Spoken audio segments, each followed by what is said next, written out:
Hi everyone, today I'm going to be respraying this piece of car trim. This is an aluminium extrusion. It goes next to the windscreen on my BMW, and as you can see it's blue. For those of you that have seen the car before, you'll know that the car is titanium silver.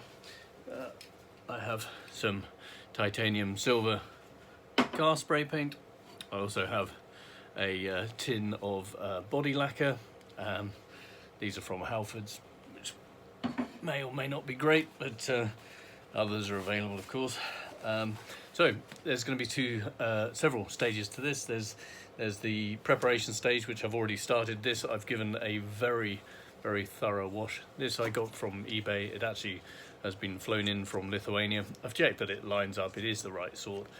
You can see it's a lovely blue metallic colour. I'd actually prefer it. My wife would prefer it if our car was that colour, but it's not.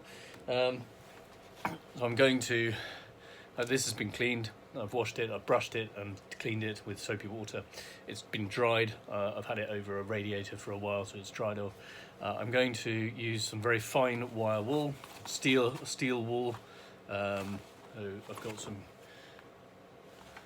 0000 grade wire wool that I normally use for carpentry work, and I'm just going to key the surface with this. I'm then going to mask it, and I'm going to spray it with the silver, and then after it's dried I'm going to come back and I'm going to put some lacquer on it, and then I'm going to fit it. So we'll do it in logical stages. First we're going to wire wool it, and then we're going to mask it, and then I'm going to spray it. That will probably be this video. So, the wire wooling stage. I bought several of these all in one batch from eBay, and it's not massively expensive.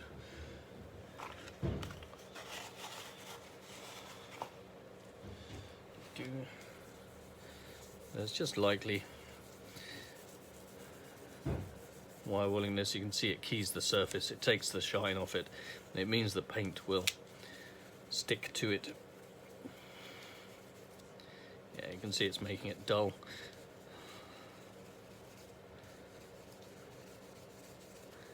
I'll do that all the way along.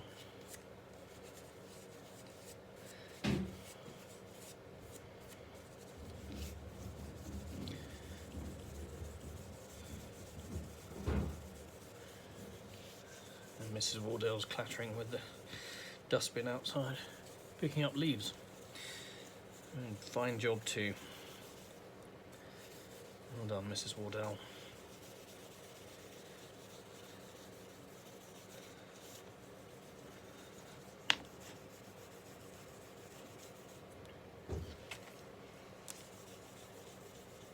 There's a little bit of damage on this from stone chip on the old car. I can rub that down a bit harder. We may end up with a small blemish there on the finished product. It'd be interesting to see how bad that is. Bearing in mind that the car was built in 2006 and has numerous minor dings and defects. What I'm trying to do is create something that is no worse than the rest of the car, ideally a bit better. This car is not going to last forever. It has 118,000 miles on it. It might do us another 100,000 miles. We may keep it another 10 years if we can keep it going. I think by then, diesel-powered cars will probably be an abhorrence because of the environmental impact, and we'll probably have moved on to something else, but we shall see. For the time being, we're going to keep it going so that we're not scrapping a perfectly usable car, because that's not very sustainable either. I think we'll leave that debate for the comments section. So I'm going to do all the areas where the paint's going to go, including a bit around the back here, just sort of onto this return surface. I'm going to have to mask this off and try and protect the rubber. I don't really want to spray the rubber. There we go, that's obviously dusty now. I need to get rid of that. So let's Ideally a bit of soft cloth would be best for this, but I'm going to use just a piece of kitchen toweling. Obviously it's not a very clean piece, let's use a clean piece of kitchen towel. This stuff's quite good at keeping its fibres. Cotton cloth is probably better. Have some turpentine substitute here. White spirit would probably do, but it's just something that's, there we go, it's a obviously a what's the word, solvent. It's a solvent, it'll dry off and it'll leave it clean, which is what I'm aiming for. Let's just do that there. Turn this over. So we get a clean bit, still wet with solvent. Do it again. There we go. And again. I'm going to go in this groove as well. There was some in there. It's probably now dusty. Yeah. I want this to be dust free so that the paint sticks to it. I don't have any lumps and bumps. There we go. Yes, the rubber's leaving a trace of a mark there.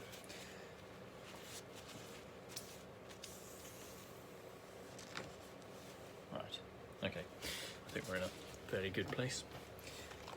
Get rid of the turpentine. And we'll get rid of the steel wool. Now the next part is to try and mask this. And there's this rubber element. I did look at removing it, but you can see it's into a channel. It goes into an extruded, it's sort of extruded into a channel there, and it's quite, if I were to take that out of there, I may never get that back in. The channel is got a very sort of sharp set of edges on it, the rubber is underneath. So I'm very concerned if I try to take that out. I probably could take it out, but either it would damage it or I wouldn't be able to get it back in again. So I'm not going to do that. I'm taking a compromise approach on this, and I'm going to attempt to mask it instead, because I'm frightened that if I take it out I can't get it back in. So on this occasion I'm going to mask it with some electrical tape, which I have. I've got masking tape as well, but I'm using something that's quite firm that I can rely on. I'm not going to mask beyond the rubber. I'm going to try and leave the gap. So what you can see here is the rubber only is masked. This isn't perfect. Ideally you'd remove the rubber, but yeah, I'm worried about that. So I'm going to mask this.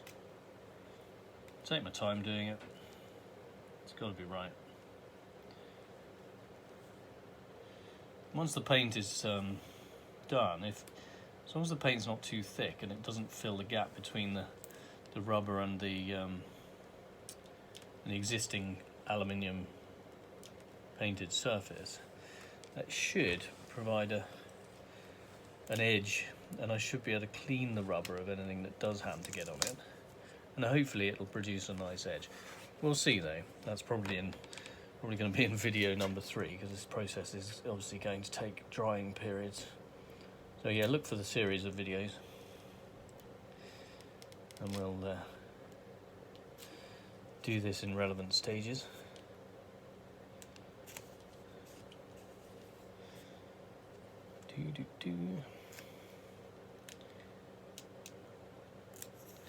Fast forward if you're bored.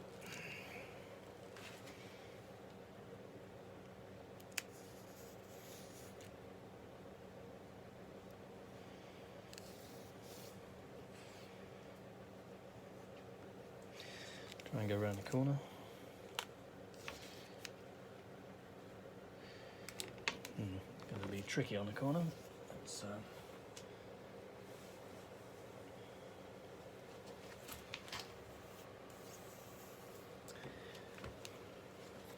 get a knife.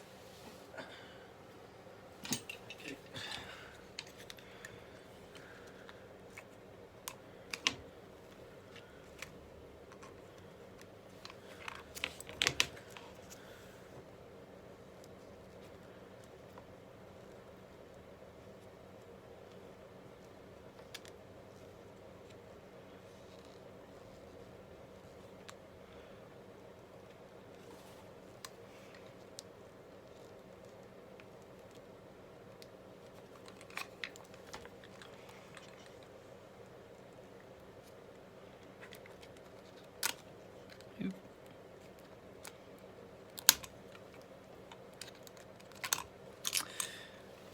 I think I need a sharper blade in my utility knife there, Stanley knife as its name.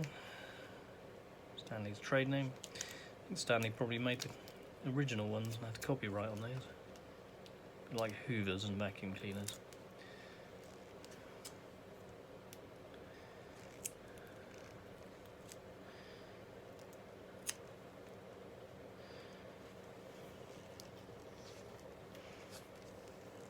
Anyway.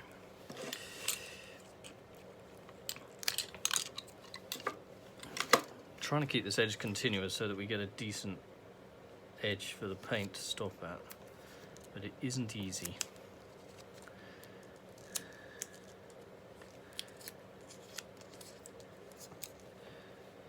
Tuck this underneath. There we go. It's not too bad there. Run this along and turn it over. Just get that to stick on there.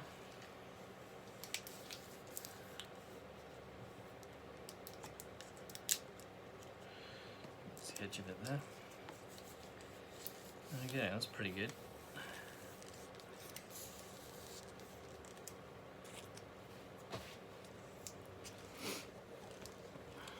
Now on this side we've got this edge that I want to allow paint onto, because it turns into this rolled edge, which you can see, but obviously I want to protect the rubber from paint.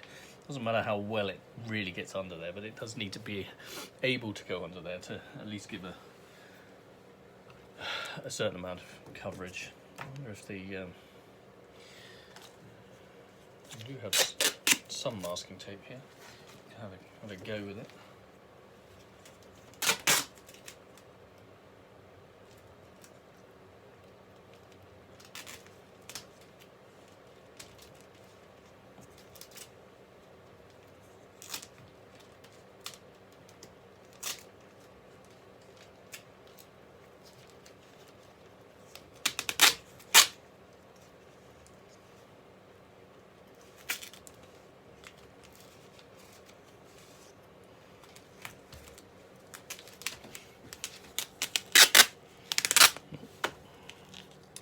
That's torn it.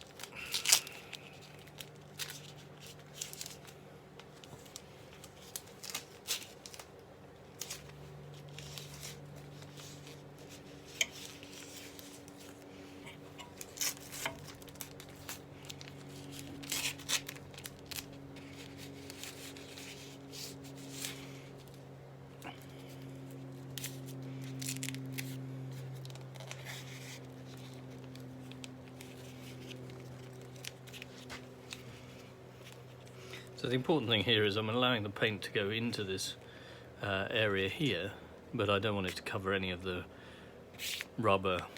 So I'm just covering it over, looping it back there, covering everything. Okay. Preparation is a really important stage when you're touching it or respraying anything. Take the time and do it properly, and the rewards afterwards at the end are really good. If you don't bother and just rush it, then paint goes where you don't want it, which makes a mess.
Notice I'm sort of putting this on and pulling it off, and a bit of retrying, getting it right. It's because I want it to be in the right place. Oh, that's torn it. I'm just doing it until I get it right.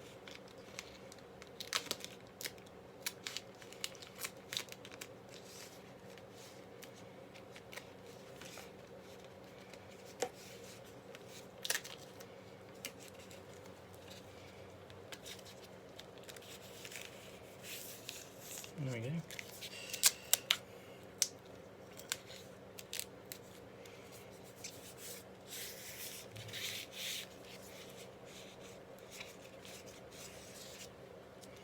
Perfect, good. I'll do the last bit. See if I can touch him where I tore it as well there.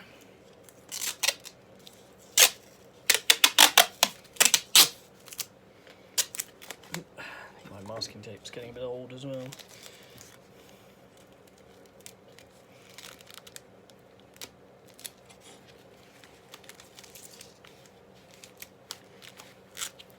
That goes in there well.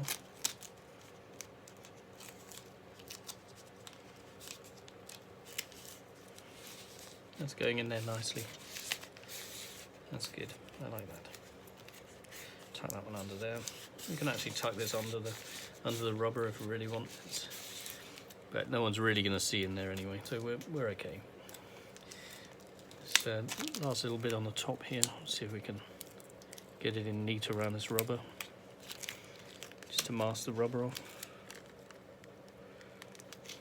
Do that there.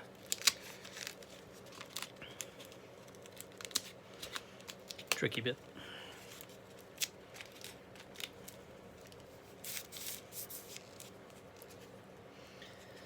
So yeah, I think that's pretty good. Okay there. We can ease that off there. That's good. Yeah. Okay. So the way I'm going to do this is I'm going to spray this side first, because this is the back. If the paint doesn't take very well, if there's anything wrong with it, then it's on a side that's less important. I shake the paint a lot. This paint's been indoors, so it's quite warm.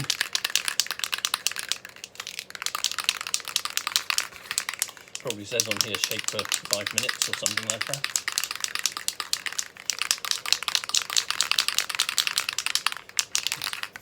Especially important with these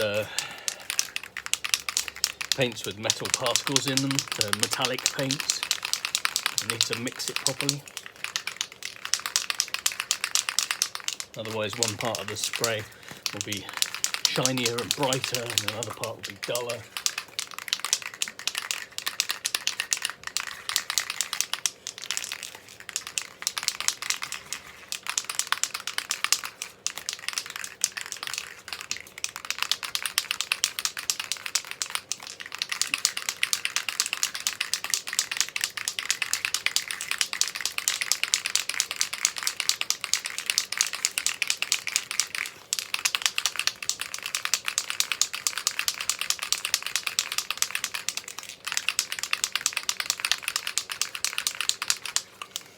As I say, preparation achieves best results.